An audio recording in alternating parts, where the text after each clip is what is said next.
지난 2023년 초 양회동은 업무방해와 공갈 혐의로 경찰 수사를 받았다. 그는 전국 건설노조 강원건설지부 3지대장이었다. 그해 5월 1일 구속 전 피의자 신문을 앞두고 그는 자신의 몸에 불을 붙였다.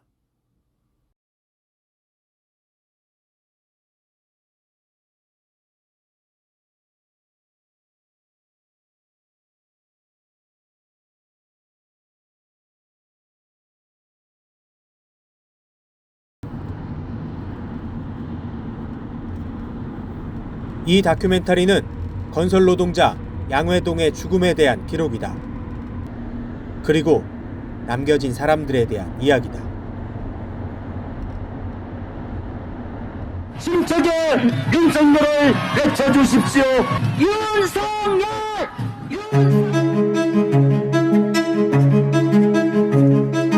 대통령으로서의 직책을 성실히 수행할 것을 국민 앞에 엄숙히 선서합니다.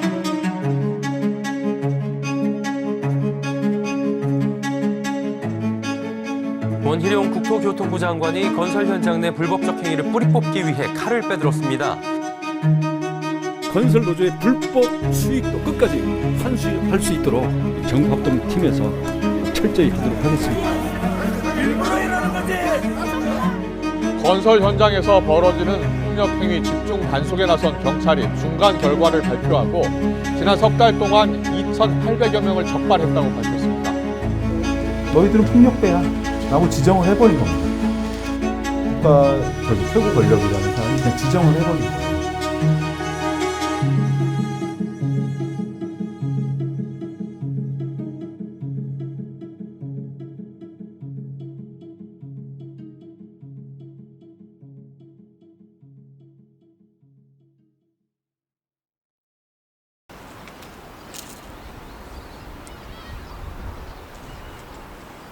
여기 지금은 가구가 없지만 예전에 이제 남편이 저랑 결혼하기 전에 쓰던 방이에요. 근데 이제 저랑 결혼하고 나서는 여기에 있는 뭐 짐들과 이제 버릴 건 버리고 어머니가 쓰시기 좋은 대로 쓰셨던 거, 돌아가시기 전까지 쓰셨던 방이에요.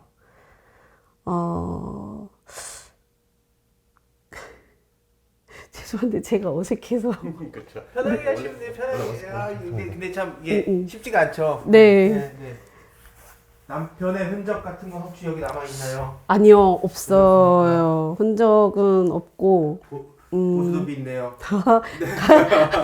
예전에, 아주 예전에 가족끼리. 네.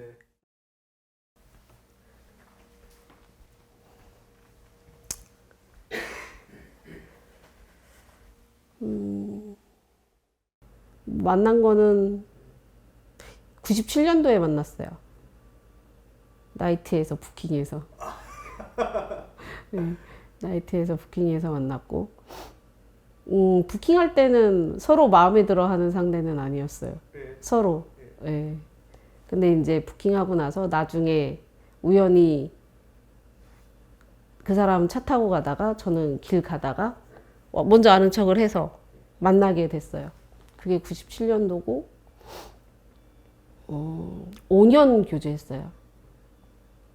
근데 정말 다정하고 다정다감한 사람? 저희 아빠는 되게 무섭거든요. 경상도 남자고 군인이셨거든요. 아빠와는 극과 극. 저한테 참 잘했어요. 엄청 잘해줬어요. 그런 사람 또 못 만날 것 같아요.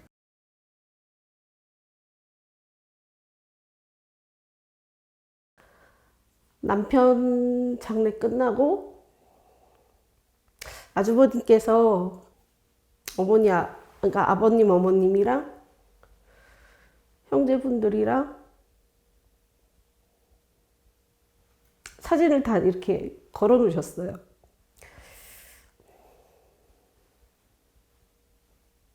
그래서 저 이 방은 네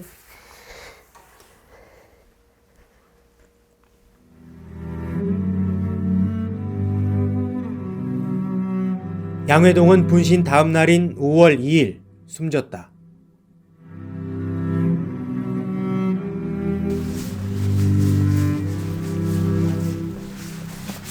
그는 건설노조 동료들과 언론, 정치권 등을 향해 유서를 남겼다.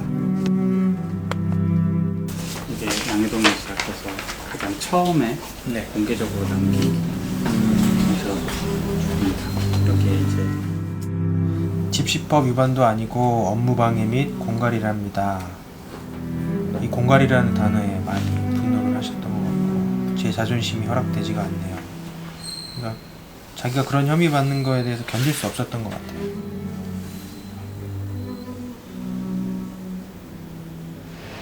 그놈의 공갈!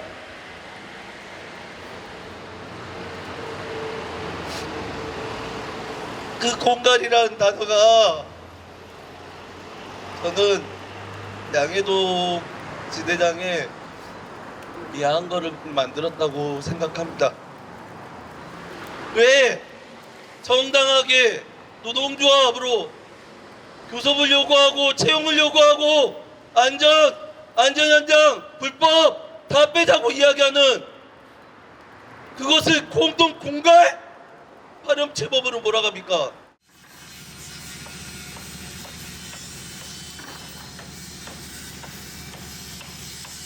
건설 현장 일자리는 대부분 단기 일용직 중심이다. 노동자 권리 보장을 위해 노사 합의에 기반한 노조 전임비 지급과 채용이 이뤄진다. 하지만 윤석열 정부는 이를 공갈이나 협박으로 몰았다. 건설노조의 단체 활동은 형사범죄로 둔갑했다.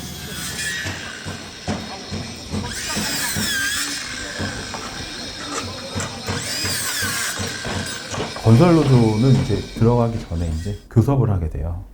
우리 팀 몇 명을 채용을 해줄 거냐. 예를 들어 철근팀이 들어간다. 철근팀 이제 사용자 측에서는 5명만 들어와라. 안 된다. 5명 가지고 어떻게 하냐. 10명은 들어가야 된다. 이 과정을 채용 강요라고 주장을 합니다. 그 다음에 임금체불이 발생을 하게 되면 이제 건설노조에서 임금을 달라라고 얘기하고 요구를 하는 게 있어요. 이게 이제 협박이 되는 거예요. 너희들은 폭력배야. 라고 지정을 해버린 겁니다. 최고 권력이라는 사람이 그냥 지정을 해버린 거예요. 가장 약한, 가장 밑에 있는 사람들한테. 그거만한 폭력이 어디 있습니까?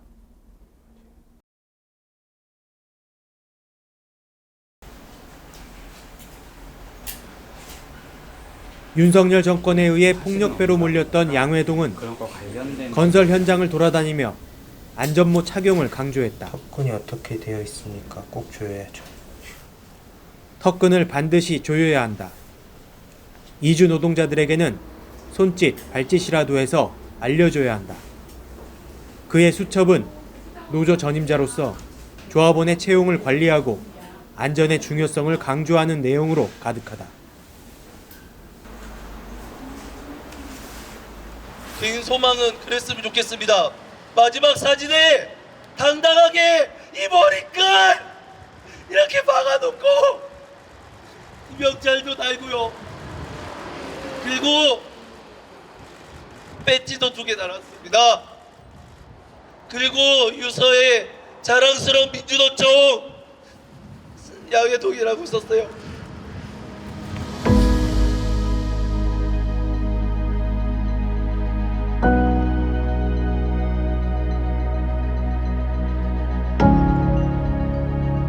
윤석열 정권은 노동조합을 대화의 상대로 보지 않았다.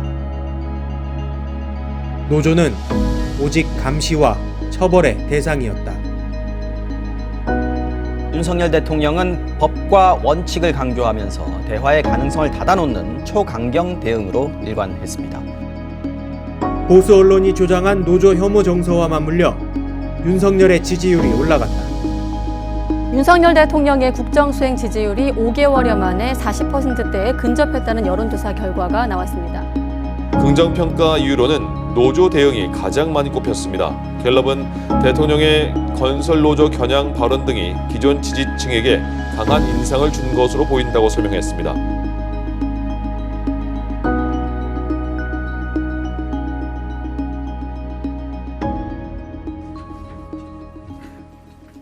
2023년 2월 21일 국무회의에서 윤석열은 국무위원들에게 건폭이라는 말을 공개적으로 사용했다. 아직도 건설 현장에서는 강성 기득권 노조가 금품 요구, 채용 강요, 공사 방해와 같은 불법 행위를 공공연하게 자행하고 있습니다. 이로 인해 근로자들은 일자리를 잃고 공사는 부실해지고 있습니다. 노동 3건을 가지고 최소한도로 안 되면 단체 행동을 하는 거잖아요. 그걸 이제 정부는 폭력으로 이렇게 보면서 그걸 몰아서 대통령이 건폭으로 그냥 프레임 요리 딱 씌운 것 같습니다. 그래서 그 프레임 속에서 검찰이 그 짜놓은 프레임에서 그런 역할을 지금 했다 이렇게 판단합니다. 사실은 그 전부터 좀 봐야 될 필요가 있는데요. 그러니까 서희건설 그 자수서를 보게 되면은 22년도 3월 달에 이제 대선이 끝나고 나서 그때 서희건설에서 그 목걸이랑 이런 귀금속을 샀고 그거를 이제 그 즈음쯤에 이제 전달한 걸로 지금 언론 보도에 나오더라고요. 그리고 나서 이제 무슨 일이 있냐면 국무회의 전에 22년도 연말에 경찰청장이 건설 현장 불법행위 근절행위라는 약속을 합니다. 경찰청장이.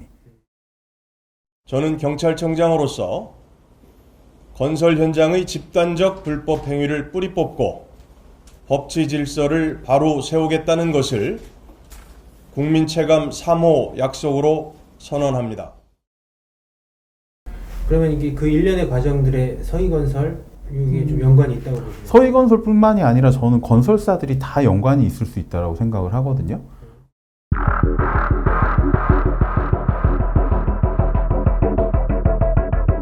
이른바 건폭몰이가 시작됐다. 검경이 총력을 쏟아부었다. 다친다고! 다칩니다! 명령 빠지라니까! 아니야, 이쪽 가만히 있어!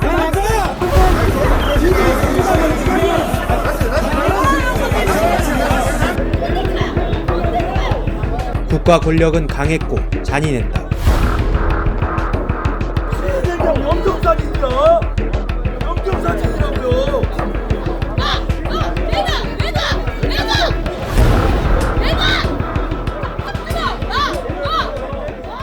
처음에 이제 이 건폭몰이 수사를 하면서 경찰에서 이 수사 실적에 따라서 50명의 특진을 내걸었었어요. 그러다 보니까 일선에 이제 그 경찰들이 온 전국의 이제 그 건설 현장들 찾아다니면서 건설 노조에 이제 피해가 있었냐라고 이제 신고를 하라라고 종용하거나 주문을 하기도 하고, 그래서 실제로 이제 수많은 현장들이 그런 경찰에 의해서 신고를 했고, 그래서 저희 조합원들이 조사를 받았고, 그런 이렇게 흐름으로 갔었는데, 양희동 열사가 이제 분신한 이후에 오히려 윤석열 정부에서는 경찰 특진을 50명에서 90명으로 더 늘렸습니다. 경찰은 장애인 노조로 사칭해서 건설사를 협박하거나 공사를 방해하고 돈을 뜯어내는 진짜 조폭들을 잡아놓고 건설 노조의 비리인 양 포장했다. 저희는 의도적이라고 보는데, 건설 노조를 구속했다, 건설 노조를 뭐 수사했다라는 것인데, 실상 그거를 보면 다 저희가 아니거든요. 정상적인 수사라고 하면은 뭐 노사에 문제가 있다 하면 노사 관계자를 불러서 이제 사실 여부를 대조하기도 하고, 그런데 그런 것이 아니라 건설사의 입장을 받아서 노조 관계자들을 바로 수사하고 구속시키는 뭐 이런 흐름으로 봤을 때는 정말 뭐 토끼몰이 사냥이다. 경찰은 정상적인 노조 활동을 불법으로 몰기 위해 건설사를 상대로 건폭 매뉴얼까지 배포했다. 이게 이제 경찰에서 하는 피해 진술서 요령이거든요. 여기 보면은 아예 나와요. 민주노총 교섭위원 땡땡땡 등이 찾아와 채용 강요를 요구하고 뭐 이런 부분들이 피해 내용이다라고 아예 경찰이 견본을 제시를 합니다. 이래서 건설사들한테 다 뿌렸어요. 그 현장 변호사. 이 내용대로 써주세요라고 하는 거죠. 이런 일이 발생했으면 무조건 범죄다 이런 식으로. 네.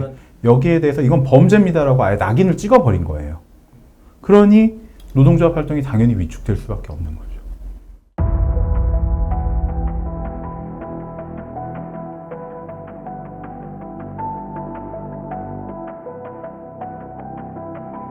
건폭몰이라는 국가폭력, 건설 노동자의 죽음이라는 비극. 그 배경에는 조선일보를 중심으로 한 보수 언론이 찍어내는 혐오의 언어가 있다. 혐오는 노조를 향했고 반사 이익을 보는 것은 광고주의이기도 한 건설업계였다.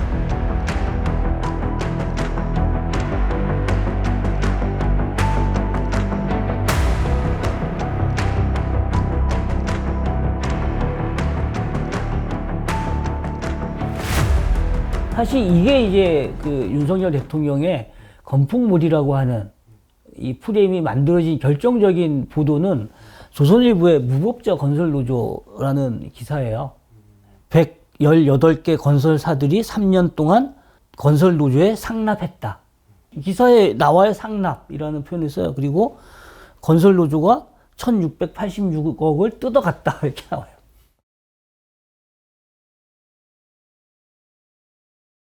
건설노조에서 가장 크게 많이 이제 비판받았던 게 타워크레인 원래비였었잖아요. 이제 수당의 성격으로 원래비를 지급했었기 때문에 광주고법이 원래비는 임금이다 이렇게 판정을 내리는데, 그 시기에 이 타워크레인과 관련된 기사가 제가 찾아본 게 뭐 주요 일간지하고 경제신문만 놓고 보면 지면 기사로 나온 게 한 450개 정도 돼요.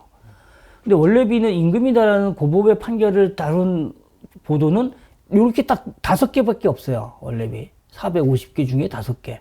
그 중에서도 문화일보, 동아일보, 한국경제는 건설업계에 주장을 갖다가 실어주는 그런 보도였었습니다. 양회동의 죽음 보름 뒤 조선일보는 검찰청 CCTV 화면을 근거로 그의 분신이 방조되거나 기획됐다는 뉘앙스의 기사를 게재했다. 검찰 관계자가 조선일보의 CCTV 영상을 주지 않고서는 나올 수 없는 기사였다.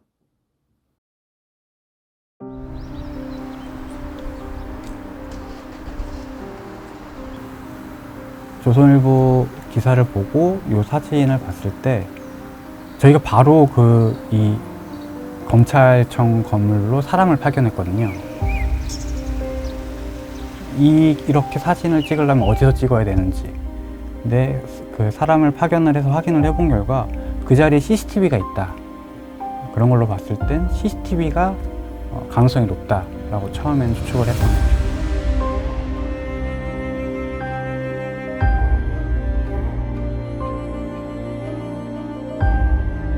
검찰청 CCTV 영상 유출 사건 수사 촉구 기자회견을 시작하도록 하겠습니다.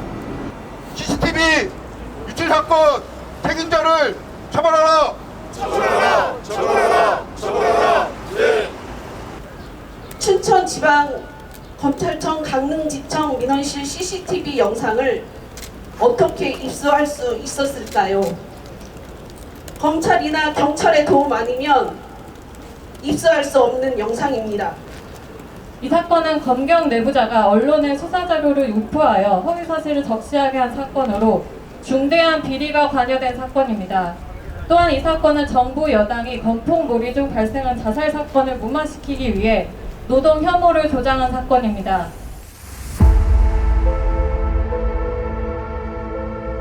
문제는 CCTV 유출만이 아니었다. 조선일보 기사에는 사실 확인도 당사자의 반론도 없었다. 사실을 보도하는 것이 아니라 교묘한 수법으로 인상을 씹는 조작이나 다름없는 기사였다.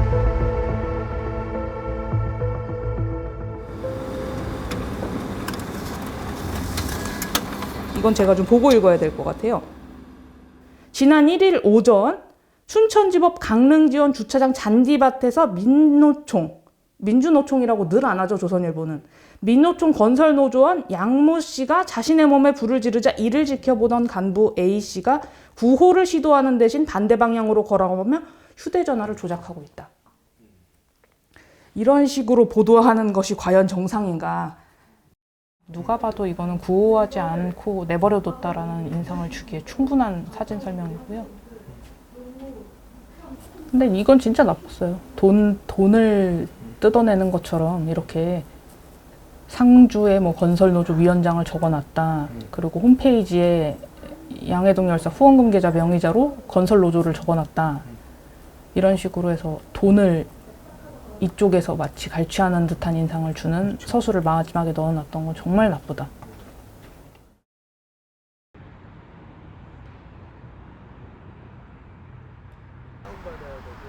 곧바로 기자회견을 열었죠. 건설노동조합과 함께 언론노동조합 회의실에서 언론노조 공동회견을 가졌고요.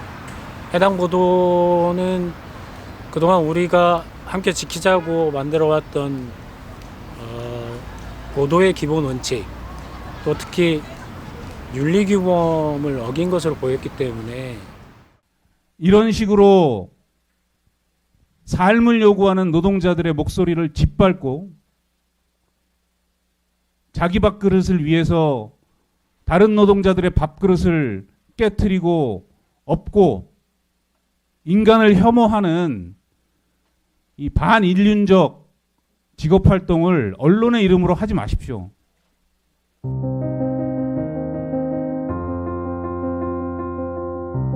유족과 건설노조는 조선일보를 명예훼손 혐의로 고소했다. CCTV 유출자를 찾아 처벌할 것도 요구했다. 하지만 서울경찰청은 2년여의 수사 끝에 증거 불충분으로 불송치 결정을 내렸다. 조선일보는 아직도 해당 기사를 인터넷에서 내리지 않고 있다.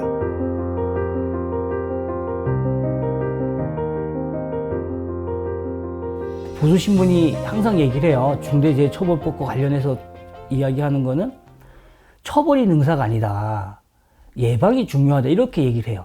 이 말에 반대하는 사람 아무도 없어요. 왜냐하면 당연히 예방하는 게 우선인 거잖아요.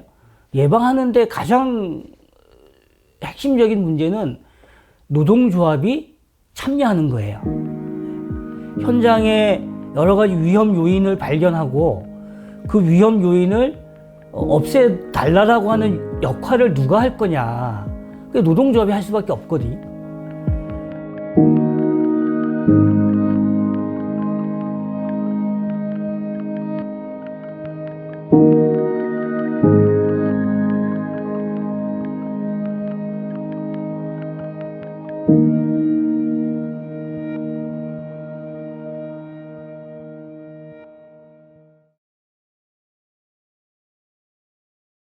제가 마트에서 일해요. 마트에서 일하는데 전날 4월 30일 날 저한테 전화를 해서 일하고 있는데 우리 오늘 소고기 먹으면 안 될까? 그랬거든요. 5월 1일이 영장 실질 심사 받으러 가는 날이니까 오늘 오랜만에 애들 데리고 소고기 먹으러 가자. 그러면 하는 말이 돈도 못 벌어다 주는데 소고기 먹자 해서 미안해 라고.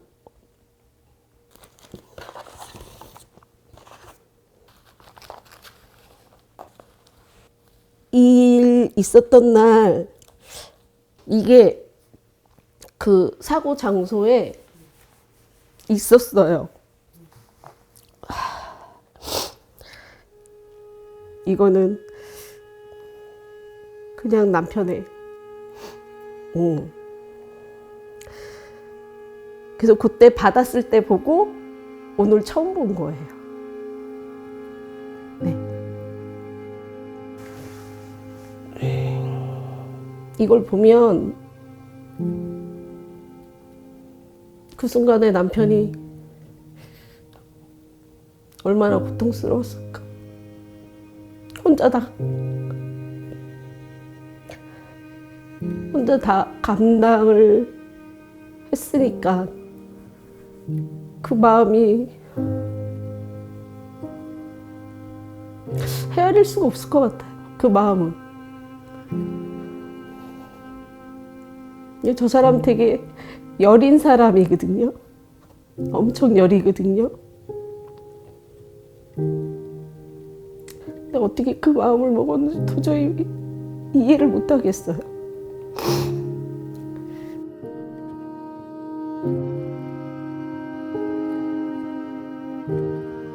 뭐든지 아빠를 위해서면, 아빠의 무죄를 위해서면 뭐든지 하려고. 아이들을 위해서라도.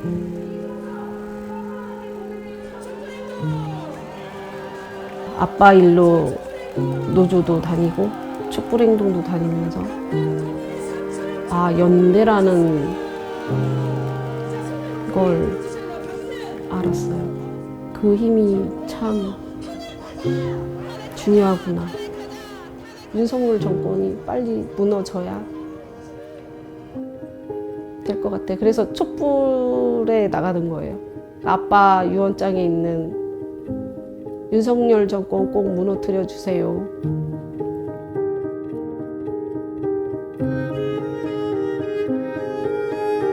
재판관 전원의 일치된 의견으로 주문을 선고합니다. 탄핵 사건이므로 선고 시각을 확인하겠습니다. 지금 시각은 오전 11시 22분입니다. 주문, 피청구인 대통령 윤석열을 파면한다.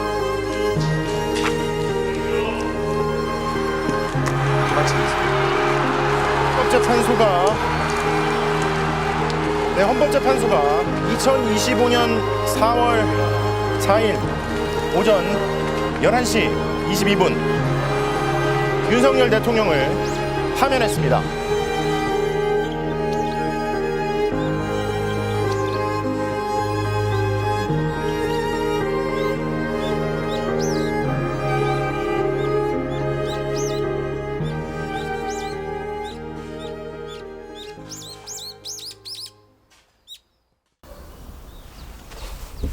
잘 있어. 갈게. 다음 주에 못 보잖아. 그래서. 그래?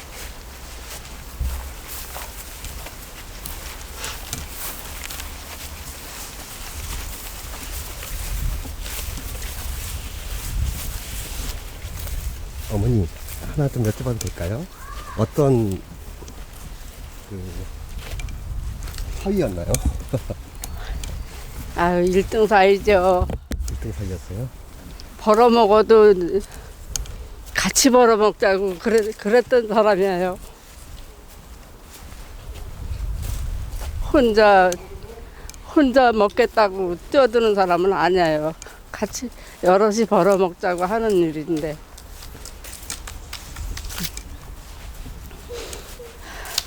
이번에 아주 억울한 누명을 벗겨주시고 명예회복 좀 시켜주세요.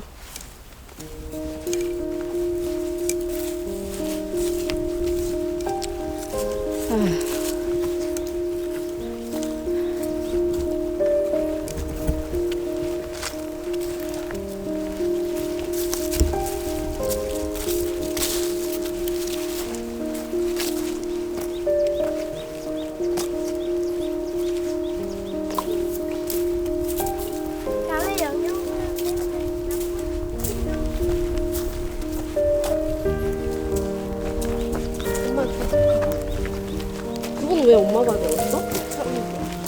채영이 뭘 들고? 나. 내려갈 때 저기 조심히 내려가.